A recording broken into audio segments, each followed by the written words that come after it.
সময় কি তাড়াতাড়ি চলে যায়, তাই না?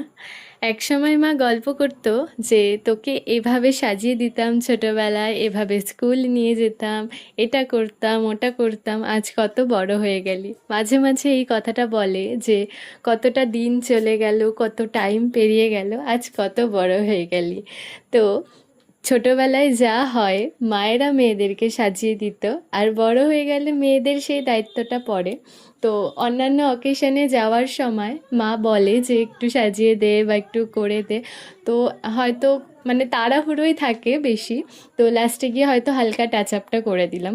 বাট সেদিন অক্ষয় তৃতীয়া ছিল অ্যান্ড আমাদের যাওয়ার যে কথা ছিল এক জায়গায়, তো মা বললো আজকে সাজিয়ে দে। আমিও রেডি হয়ে গেছিলাম, আর মনে হলো না সাজিয়ে দিই আর একটা ভিডিও করি ছোট্ট। তো সাজিয়ে দিয়েছি আমি আমার মনের মতো করে। আমার পছন্দ আর মায়ের পছন্দ প্রায়শই মিলে যায়। তো আমার তো ভীষণ ভালো লাগছিল সেদিনকে সাজিয়ে, মানে পুরোটা সাজিয়েছি আর মা ভীষণ খুশিও হয়েছিল।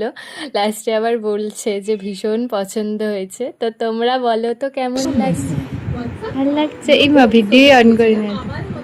ভাল লাগছে, সুন্দর লাগছে।